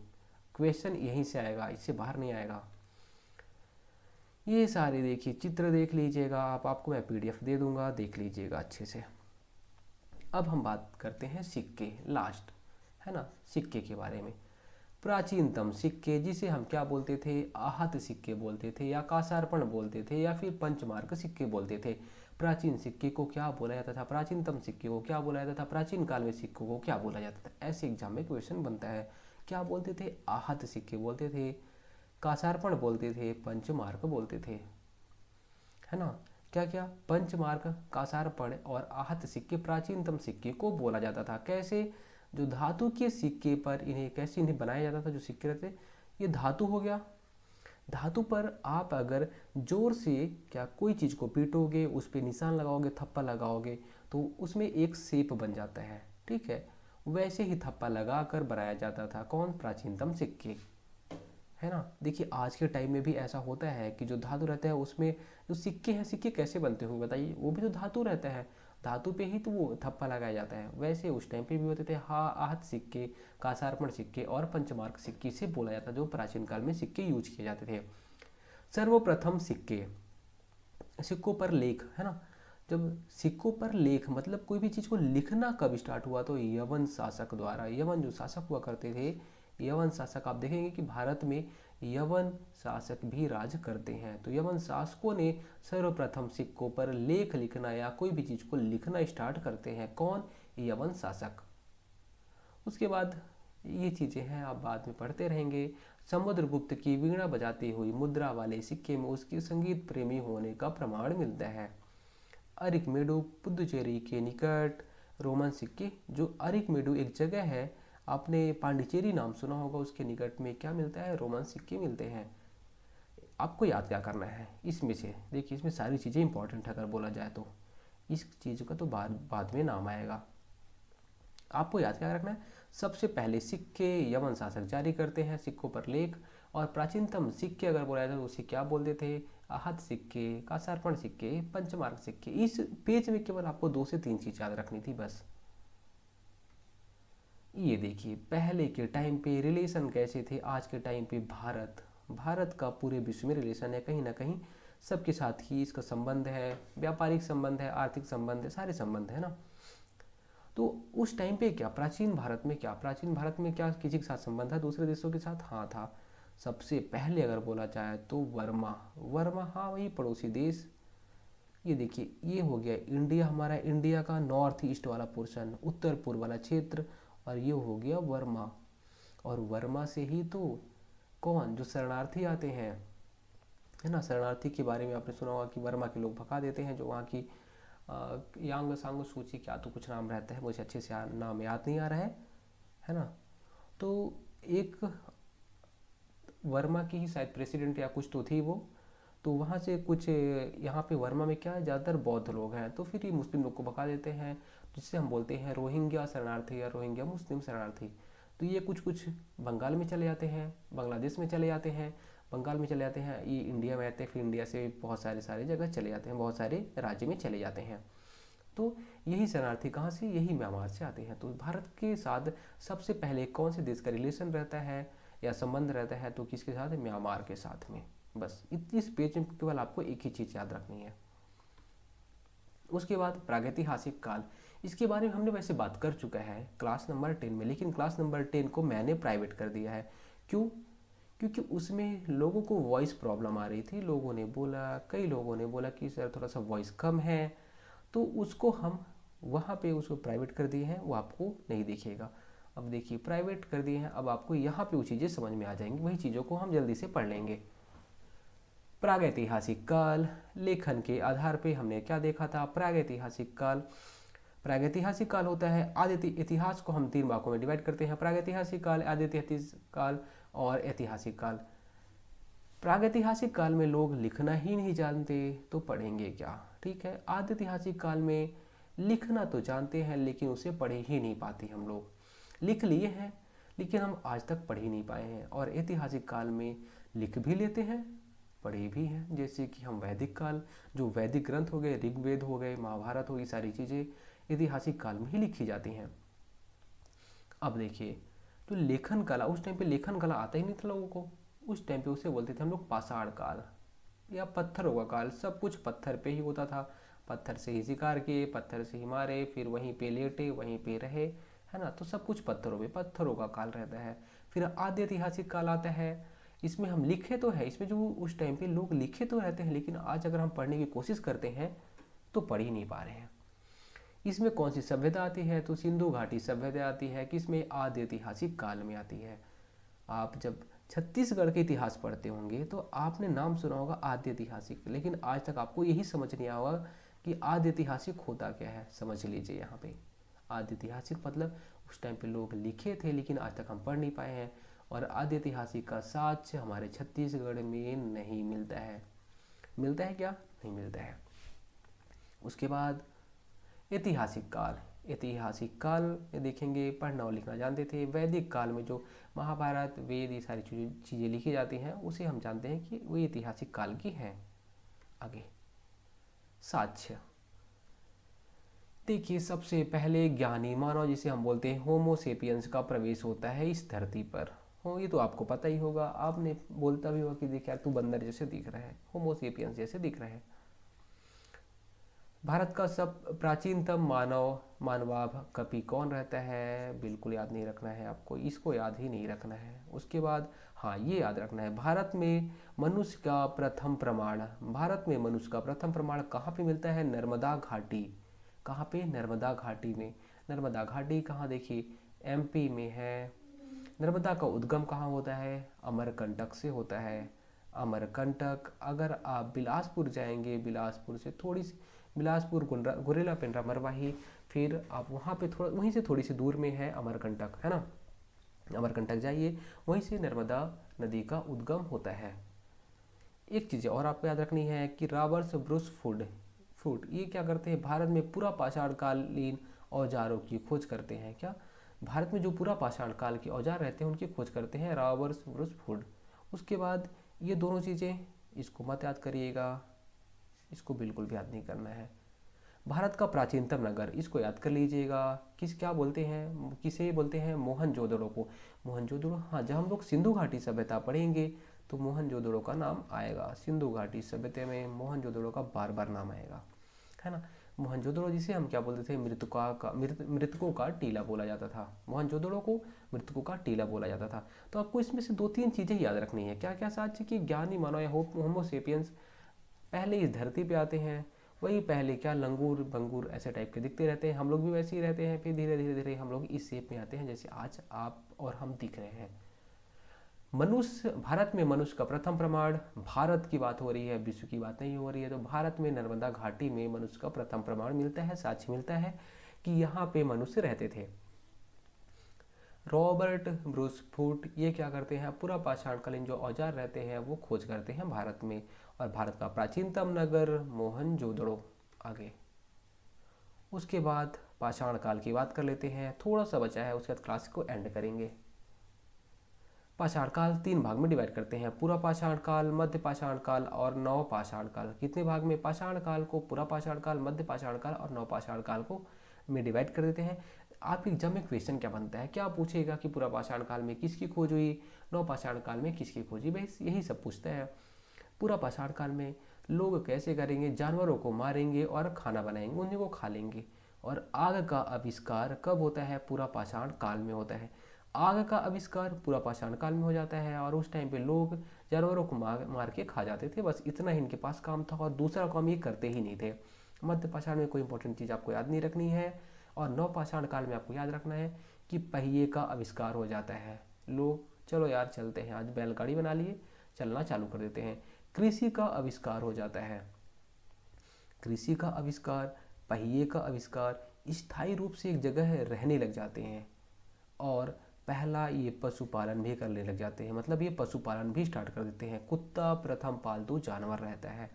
तो क्या क्या याद रखना है आपको नवपाषाण काल? देखिए, जितनी भी मेन चीज़ें हैं सारी चीज़ें आप नवपाषाण काल में, जब आपके एग्जाम में क्वेश्चन आएगा तो उसका मैक्सिमम प्रोबेबिलिटी ऐसी रहेगी कि वो नवपाषाण काल ही उसका आंसर होगा।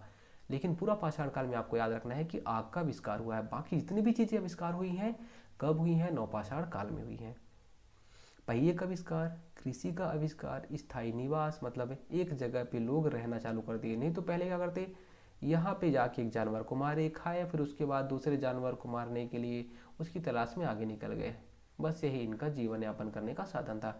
लेकिन स्थायी रूप से कब बसे? नवपाषाण काल में। पशुपालन स्टार्ट कर देते हैं, कुत्ता पहला जानवर रहता है इनका। उसके बाद कृषि एवं औजार। कृषि एवं औजार में आप देखेंगे इसका शुरुआत कब होती है? नवपाषाण काल में इसकी शुरुआत होती है। सबसे पहले तांबे का औजार, सबसे पहले तांबे। तो अगर पूछा जाए कि पहला धातु कब यूज किया गया या कौन सा पहला धातु यूज किया गया, तो कौन सा धातु तांबे का सबसे पहले यूज किया गया। ठीक है, इतिहास से रिलेटेड अगर क्वेश्चन पूछता है कि सबसे पहले इतिहास में सबसे पहले कौन से धातु का यूज किया गया, तो किसका यूज किया जाता है, तांबे का यूज किया जाता है। क्या बनाया जाता था, तो कुल्हाड़ी बनाया जाता है। कुल्हाड़ी का शेप आपको पता है, कुछ ऐसे होता है, ऐसे, इसी से लकड़ी काटते हैं, कुल्हाड़ी का ही शेप हो जाता है। ये कुल्हाड़ी पहला औजार हो जाता है। और इसके साक्ष्य कहाँ से मिलते हैं, अतिरंपक्कम तमिलनाडु, तमिलनाडु के अतिरंपक्कम एक जगह है, वहाँ से कुल्हाड़ी के साक्ष्य मिलते हैं। पहली फसल बहुत बहुत बहुत ज़्यादा इंपॉर्टेंट है, most IMP question, most IMP question. क्या पहली फसल, उसका नाम क्या रहता है, गेहूं और जौ। अगर जौ पूछा तो जौ, गेहूं पूछा तो जौ। ठीक है, गेहूं पूछा तो गेहूं। देखिए आपके ऑप्शन में दोनों नहीं मिलेंगे, या तो जौ रहेगा या तो गेहूं रहेगा। तो गेहूं और जौ पहली फसल, पहली बार यही उगाया जाता है। कहाँ पर उगाया जाता है, तो मेहरगढ़, अभी जो बलूचिस्तान में एक जगह आता है, बलूचिस्तान। जो बलूचिस्तान कौन, आपने अफगानिस्तान और ये जो पाकिस्तान है, देखिए ये हो गया मान लीजिए भारत। भारत के यहाँ पे कुछ कुछ एरिया आता है, ये होता है, देखिए यहाँ तो ये पाकिस्तान है, तो एक जो एरिया है बलूचिस्तान, जो बलूचिस्तान वाले क्या बोलते हैं, आज भी बोलते हैं कि मैं भारत में शामिल होना चाहता हूँ, पाकिस्तान वाले मुझे बहुत टॉर्चर कर रहे हैं। तो यही बलूचिस्तान की बात हो रही है। यहाँ पे एक जगह है मेहरगढ़, वहीं से गेहूँ और जौ मिला हुआ है। अन्य फसलें, हाँ चावल भी मिला हुआ है। चावल के साथ कहाँ से मिले हुए हैं, कोल्डी हवा उत्तर प्रदेश से मिले हुए हैं। किसके साथ, चावल के साथ कोल्डी हवा उत्तर प्रदेश से मिले हुए हैं। क्या एक बार और रिवीजन कर लें, कर लें, चलिए। अगर आपको रिवीजन करना है तो कर सकते हैं, वरना आप पीडीएफ से पढ़ लीजिएगा। चलिए, मुझे रिवीजन करना अच्छा लगता है, क्योंकि मुझे ऐसा लगता है कि रिवीजन पढ़ने से ज़्यादा ज़रूरी होता है, बहुत ज़्यादा ज़रूरी होता है रिवीजन करना। आज की क्लास की शुरुआत, बौद्ध साहित्य। बौद्ध साहित्य में हमने क्या देखा कि जातक लिखा जाता है। बौद्ध साहित्य दो रहते हैं, जातक और त्रिपिटक। जातक में क्या रहते हैं, बुद्ध के पूर्व जन्म की कहानी रहती है। और त्रिपिटक में तीन पिटक लिखे जाते हैं, विनय पिटक, सूत्र पिटक, अभिधम पिटक। ये पीएससी में आया हुआ क्वेश्चन है, त्रिपिटक बहुत बार एग्जाम में पूछा गया है। त्रिपिटक किसका ग्रंथ है, अरे बौद्ध साहित्य का ग्रंथ है, बस आपको इतना ही पता रखना था। बस इसकी भाषा कैसी रहती है, पाली इसकी भाषा रहती है। और हीनयान का प्रमुख ग्रंथ रहता है कथा वस्तु। कथा वस्तु से महात्मा बुद्ध का जीवन परिचय पता चलता है। आगे जैन साहित्य। जैन साहित्य को हम आगम बोलते हैं, और इस प्रमुख जो जैन साहित्य रहता है भगवती सूत्र। भगवती सूत्र से महावीर स्वामी के बारे में, उनके जीवन के बारे में पता चलता है। और कल्प सूत्र से जैन धर्म का पहला, जैन धर्म का जो इतिहास रहता है वो पता चलता है कि जो जैन तीर्थंकर हुआ करते थे, कौन कौन से तीर्थंकर थे। कल्प सूत्र बताएगा, और भगवती सूत्र महावीर स्वामी जी के बारे में बताएगा। आगे ऐतिहासिक ग्रंथ। ऐतिहासिक ग्रंथ में हमने क्या देखा, अर्थशास्त्र। अर्थशास्त्र, इसमें क्या रहेगा, आपको बुक का नाम तो याद रखना ही है, कौन सा बुक और लेखक कौन। आपको ऐतिहासिक ग्रंथ में सबसे ज़्यादा जरूरी ये याद रखना है। अर्थशास्त्र किसने लिखा है, कईयों बार, कम से कम इस 100 एग्जाम में तो आया ही होगा ये क्वेश्चन, कम से कम 100 एग्जाम में आया होगा। ठीक है, अर्थशास्त्र को लिखा किसने, चाणक्य, विष्णुगुप्त, कौटिल्य ने लिखा था। इससे पता क्या चलता है, मौर्यकालीन राजनीतिक, सामाजिक और आर्थिक स्थिति के बारे में पता चलता है, मौर्यकाल के बारे में पता चलता है। फिर राजतरंगिणी बुक लिखी जाती है। लेखक कौन रहते हैं, कल्हड़ इसके लेखक रहते हैं। और राजतरंगिणी बुक में होता क्या है, कश्मीर के इतिहास के बारे में पता चलता है। और पहली बार राजतरंगिणी बुक में ही ऐतिहासिक घटनाओं को क्रमबद्ध रूप से, मतलब सीक्वेंस के रूप में लिखने का प्रयास किया गया था। उसके बाद चचनामा बुक लिखी जाती है। इसके लेखक कौन रहते हैं, अली अहमद चचनामा बुक के लेखक रहते हैं। और अली अहमद लिखते क्या है, जो अरबी लोग रहते हैं, अरबी लोग भारत में आते हैं, तो जो सिंध का जो क्षेत्र है, सिंध का क्षेत्र मतलब ये सिंधु नदी का क्षेत्र हो जाता है। ये हो गया हमारा भारत, और ये हो गया यहाँ पे सिंधु नदी का उद्गम होता है, तो यही सिंध क्षेत्र होता है। तो ये अरबी लोग इस सिंध क्षेत्र को जीत लेते हैं। उसी विजय के बारे में बताता है कौन, चचनामा बुक, लेखक अली अहमद। उसके बाद अष्टाध्यायी। अष्टाध्यायी के लेखक कौन रहते हैं, पाणिनि अष्टाध्यायी के लेखक रहते हैं। संस्कृत व्याकरण का पहला ग्रंथ रहता है अष्टाध्यायी। अष्टाध्यायी में पता क्या चलता है, मौर्य पूर्व एवं मौर्य युगीन राजनीतिक व्यवस्था की जानकारी पता चलती है। फिर गार्गी संहिता। गार्गी संहिता को लिखता कौन है, कात्यायन लिखते हैं। बस हो गया, आगे नहीं याद रखना है, चीज़ों को कट कर दीजिएगा, है ना। ज़्यादा चीज़ें मैं आपको बताऊंगा नहीं, क्योंकि हमें कम चीज़ें पढ़नी है लेकिन बहुत शानदार से पढ़नी है। उतनी चीज़ें हमें जितनी हमें जाननी चाहिए।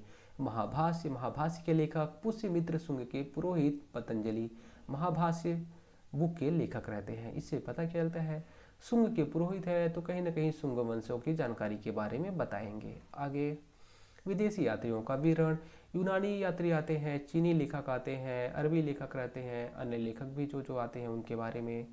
अब पहला यूनानी लेखक कौन कौन से? टेसियस, हेरोडोटस, मेगास्थनीज, टाइमेकस, ये यूनानी लेखक रहते हैं। टेसियस ईरान का वैद्य रहता है, ईरान से आता है ये टेसियस। उसके बाद हेरोडोटस। बाकी मत याद करिएगा, इसको मैं काट देता हूँ वरना आप पीडीएफ में याद कर लेंगे।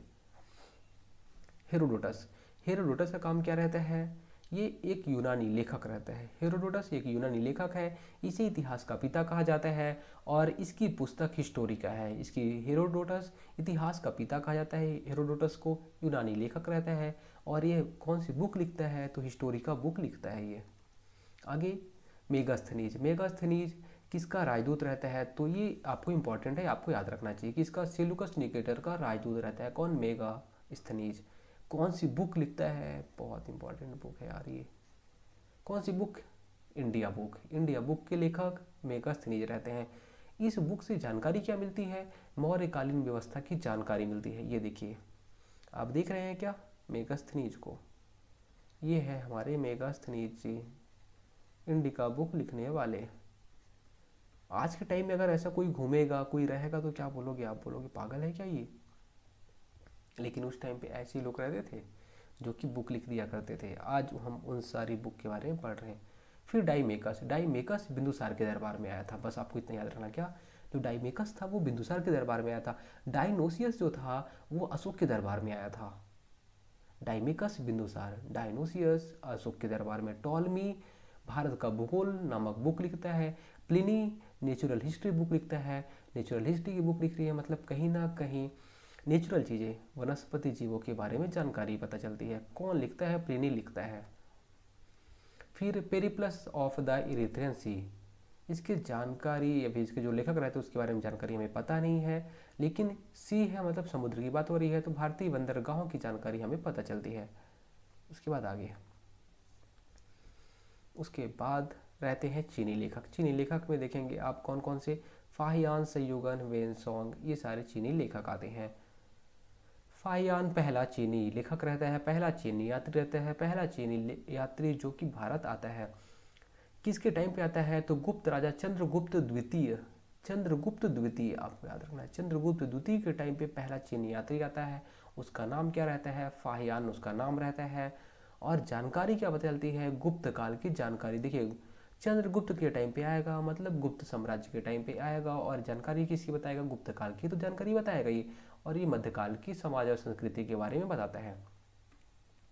उसके बाद संयुगन आता है, ये भी चीनी यात्री रहता है, इससे ज़्यादा आपको पता ही नहीं करना है। उसके बाद वेनसोंग आता है। वेनसोंग भारत में 629 से लेकर 645 ईस्वी तक भारत में रहता है। 629 से लेकर 645 ईस्वी तक वेनसोंग भारत में रुका रहता है। आता है इतने टाइम तक रुकेगा तो क्या बोलेगा, चले यार ना पढ़ लेता हूँ, थोड़ा सा नालंदा विश्वविद्यालय में जाके पढ़ लेता है। फिर बोलता है यार बहुत ज़्यादा टाइम अब कितना मैं पढ़ूंगा, चल पढ़ा लेता हूँ। तो पढ़ना और पढ़ाना का काम कर लेता है नालंदा विश्वविद्यालय में। कई बार क्वेश्चन पूछा गया है, वेनसोंग कौन से विश्वविद्यालय में पढ़ाया? नालंदा विश्वविद्यालय कौन स्टूडेंट रहा है या फिर कौन वहाँ पे पढ़ाया है? कौन पढ़ाया है? वेनसोंग आया था। वेनसोंग उस जब आया था तो उस टाइम पे राजा कौन हुआ करता था? तो हर्षवर्धन, हर्षवर्धन राजा हुआ करता था। 15 साल, है ना, ये 15 साल तक पूरे इंडिया में था और हर्षकालीन व्यवस्था के बारे में जानकारी देता है। और इसकी रचना, इसकी बुक की नाम क्या है? तो सियूकी इसके बुक की नाम है, और जिसमें छत्तीसगढ़ को किया सलो कहा है, किया सलो कहा है। ठीक है, हर्षकालीन व्यवस्था मतलब आपको याद क्या रखना है वेनसोंग में कि हर्षवर्धन के टाइम पे आया था। 629 से लेके 645 के टाइम पर ये था, ईस्वी पूर्व की बात हो रही है। ठीक है, सीयू की बुक लिखता है, नालंदा विश्वविद्यालय में ये पढ़ता है। आगे इस सिंह आया था, ये लास्ट चीनी यात्री रहता है ना, एक चीनी यात्री अनुवादक रहता है। उसके बारे में आपको अब क्या याद रखना था कि पहला चीनी यात्री, दूसरा, तीसरा, ये क्रम आप याद नहीं करेंगे तो चलेगा, लेकिन आपको पहला याद होना चाहिए, पहला और लास्ट। पहला चीन यात्री फाहियान, अंतिम चीन यात्री इत्सिंग आया था। फिर अरबी लेखक आते हैं। अरबी लेखक में अल बरूनी, इब्न बतूता अरबी लेखक रहते हैं। देखिए चीज़ें हैं, क्लास थोड़ा सा लंबा रहेगा, ठीक है। हो सके तो आप ना चीज़ों को मैं आपको पीडीएफ दे दूंगा, तो पीडीएफ से पढ़िएगा, पीडीएफ से पढ़िएगा। उसके बाद जब मैं चीज़ों को बोलूँगा, क्योंकि देखिए अगर आप कोई चीज़ को सुनते हैं तो याद रहता है, वो चीज़ें ज़्यादा लंबे टाइम तक याद रहती हैं। और मैं आपको एक चीज़ और बता देता हूँ, क्या आपको जब जब आप किसी चीज़ को पढ़ते हैं तो ये बहुत कम लोगों को चीज़ें पता हैं, लेकिन बहुत ही अच्छी स्ट्रेटजी होती है। क्या कि जब आप किसी चीज़ों को पढ़ते हैं और आपको ऐसा लग रहा है कि यार ये चीज़ें मुझे भूल जाएंगी, ठीक है, अगर आपको ऐसा लग रहा है कि ये चीज़ मुझे भूल जाएंगी तो आप क्या करिए, उस चीज़ को वॉइस नोट्स बना लीजिए, वॉइस नोट्स, ठीक है। वॉइस रिकॉर्डिंग करने तो आपको आता ही होगा, मोबाइल सबके पास में है।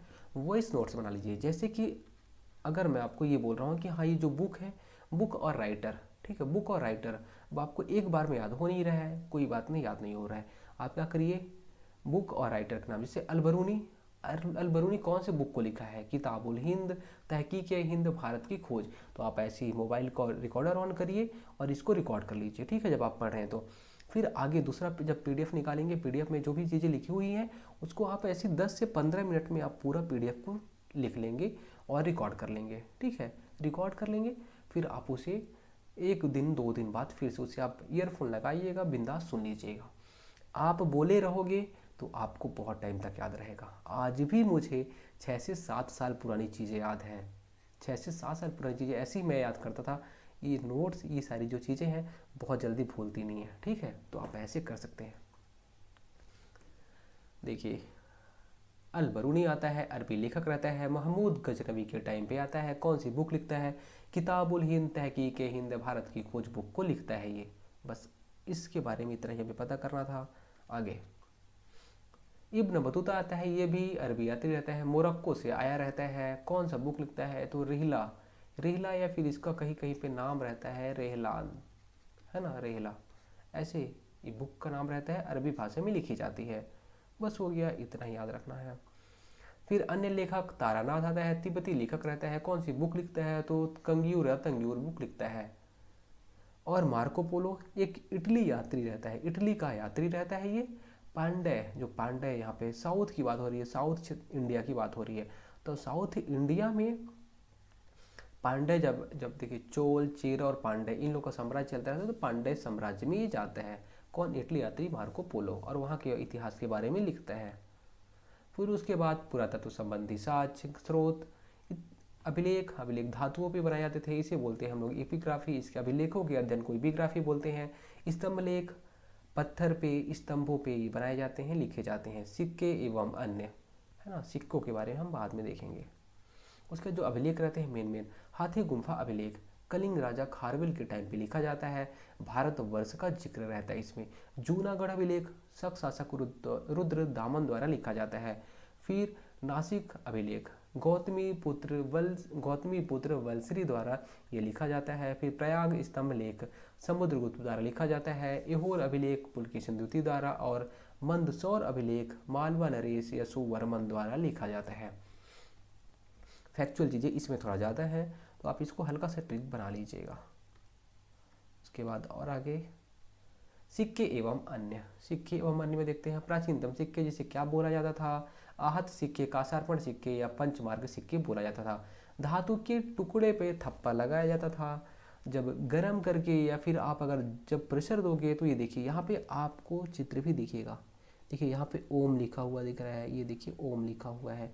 वैसे कहीं कहीं पे जानवरों के चित्र हैं, कहीं पे घोड़े का चित्र दिख रहा है, तो इसी पे प्रेशर डाला जाता था। देखिए इनका शेप है क्या, इनका कोई शेप नहीं है। उस टाइम पे जो भी धातु मिला उसको दबा दिया अच्छे से गर्म करके, या फिर किस कैसे भी उस शेप बन जाता था, ये एक सिक्का हो जाता था, है ना। सर्वप्रथम सिक्कों पर लेख, मतलब ऐसे कुछ लिखने का जो काम है वो कौन किया था, यवन शासकों ने किया था। समुद्रगुप्त की बीड़ा बजाती हुई मुद्रा वाले सिक्के से उसके, समुद्रगुप्त जब गुप्त साम्राज्य आएगा तो समुद्रगुप्त का हम नाम सुनेंगे। फिर समुद्रगुप्त क्या है, संगीत प्रेमी है, उसके सिक्के में संगीत ऐसा, वो समुद्रगुप्त के मतलब वो बीड़ा बजाते रहते हैं अपने सिक्के में, तो इससे ही पता चलता है कि ठीक है ये सॉन्ग लवर है, ऐसे करके। फिर अरिकमेडु एक जगह है कहाँ, पांडिचेरी के पास में, उसे रोमन के सिक्के मिले हैं। रोमन साम्राज्य की बात हो रही है। फिर उसके बाद भारत के साथ किसका रिलेशन था, कौन से देश का, तो वर्मा। किसका, वर्मा देश का, म्यांमार जिसे बोलते हैं। उसके बाद आगे प्रागैतिहासिक काल। लेखन के आधार पर हमने देखा तो इतिहास 3 प्रकार के होते हैं, प्रागैतिहासिक काल, आद्यतिहासिक काल, ऐतिहासिक काल। लेखन कला या फिर जिसमें हम लोग लिख नहीं पाते थे, तो पाषाण काल में हम लोग लिख नहीं पाते थे। आद्य ऐतिहासिक काल मतलब हम लोग लिख पा रहे हैं लेकिन पढ़ नहीं पा रहे हैं। सिंधु घाटी सभ्यता की बात हो रही है। ऐतिहासिक काल की बात करते हैं, इसमें हम लोग लिख भी लेते थे, पढ़ भी लेते थे। वैदिक काल, जो वेद वाली चीज़ें होती हैं, महाभारत हो गया, ब्राह्मण हो गए, उपनिषद हो गए, सारी चीज़ें ऐतिहासिक काल में आएंगी क्योंकि हम उसे पढ़ भी पा रहे हैं आज। फिर साक्ष्य। साक्ष्य में देखेंगे हम लोग ज्ञानी मानव या होमोसेपियंस। होमोसेपियंस का सबसे पहले प्रवेश होता है इस धरती पे। फिर भारत में मानव का प्रथम, भारत का इतिहास पढ़ रहे हैं तो भारत के बारे में पढ़ते हैं कि भारत में मानव सबसे पहले उसका साक्ष्य कहाँ मिला है, तो नर्मदा घाटी में उसका साक्ष्य मिला हुआ है। Robert Bruce fruit. क्या भारत में पूरा पाषाण काल में भी अगर पूछा जाए तो इसके भी डिवाइड किया जाता है इसे, तो पूरा पाषाण काल में औजारों की खोज करते हैं कौन, रॉबर्ट ब्रूस फ्रूट। उसके बाद भारत का प्राचीनतम नगर मोहनजोदड़ो। जब हम लोग सिंधु घाटी सभ्यता पढ़ेंगे तो मोहनजोदड़ो के बारे में पढ़ने वाले हैं, नेक्स्ट क्लास में हम लोग इसकी बात करेंगे। उसके बाद लास्ट स्लाइड, कृषि एवं औजार। कृषि औजार जो किसकी बात हो रही है, अभी हम लोग प्रागैतिहासिक काल की बात कर रहे हैं। किसकी, प्रागैतिहासिक काल की बात हो रही है। प्रागैतिहासिक काल में जो भी कृषि एवं औजार जो भी चीज़ें थी, प्रागैतिहासिक काल को भी हमने क्या देखा था, 3 भागों में डिवाइड किया था। 3 भागों में कौन कौन से भाग थे, यहाँ पे आपको दिखा दूं मैं। प्रागैतिहासिक काल, हाँ ये प्रागैतिहासिक काल, इसमें हमने क्या देखा था, पूरा पाषाण काल, मध्य पाषाण काल और नवपाषाण काल। सॉरी ये स्लाइड आई थिंक मैंने इस पर क्लिक नहीं किया था। प्रागैतिहासिक काल को हमने 3 भाग में डिवाइड किया था, पूरा पाषाण काल, मध्य पाषाण काल, नवपाषाण काल। पूरा पाषाण काल में केवल हम लोग क्या करते थे, जानवरों को मारते थे, खा जाते थे। और आग का आविष्कार पूछ लेता है कि आग का आविष्कार कब हुआ, तो पूरा पाषाण काल में आग का आविष्कार होता है। फिर नवपाषाण काल में किसका आविष्कार होता है, आग के अलावा जो भी चीज़ें आपको देखेंगे कि क्या क्या चीज़ें आविष्कार, जैसे पहिए का, कृषि का, स्थायी निवास का, पशुपालन का, सारी चीज़ों का आविष्कार नवपाषाण काल में होता है। उसके बाद कृषि एवं औजार का आविष्कार कब होता है, नवपाषाण काल में होता है। इसमें जो औजार रहते हैं वो तांबे की, उस टाइम पे सबसे पहला धातु जो मानव ने यूज किया, तांबे को यूज किया। तांबे की कुल्हाड़ी बनाई जाती है, तांबे की कुल्हाड़ी से पेड़ पौधे काटना चालू करेंगे और फिर देखना साम्राज्य के लिए लड़ाई होगा, बहुत सारी लड़ाई, और आज तक वही लड़ाई चलती रहेगी, जमीन के लिए लड़ाई चलती रहेगी, वो हमारे इतिहास काल से अभी तक चलती आ रही है। तो सबसे पहले तांबे का आविष्कार, अगर तांबे का आविष्कार ही ना होता तो लोग जंगल में रहते, पेड़ पौधे काट ना पाते, और आज भी हम लोग जो हसदेव की लड़ाई है कि हसदेव बचाओ चल रहा है, वो भी आज ना होता। तांबे का आविष्कार, लोहे का आविष्कार कहाँ से कहाँ ला देता है, ठीक है। तो कुल्हाड़ी पहला औजार रहता है, ठीक है, पहला औजार कुल्हाड़ी रहता है। इसके साक्ष्य कहाँ से मिलते हैं, अतिरमपक्कम, तमिलनाडु से, ठीक है। पहली फसल गेहूं और जौ पहली फसल होती है। इसके साक्ष्य कहाँ से मिलते हैं, मेहरगढ़ से इसके साक्ष्य मिलते हैं, पश्चिमी बलूचिस्तान, है ना। मेहरगढ़ कहाँ पे है, पश्चिमी बलूचिस्तान में है। और अन्य फसल जैसे कि हमारे छत्तीसगढ़ में चावल बहुत ज़्यादा होता है, तो कहाँ से इसके साक्ष्य मिले हैं आपको पता होना चाहिए। कोल्डी हवा, उत्तर प्रदेश, ये कहाँ पे है, प्रयागराज की बात हो रही है। प्रयागराज, हाँ वही गंगा किनारे मोरा गांव वाला जो है एरिया, है ना। ठीक है दोस्तों, उम्मीद करता हूँ आज क्लास आपको अच्छी लगी होगी। अगर क्लास अच्छी लगती है तो अपने दोस्तों तक शेयर कर सकते हैं, मन करे तो।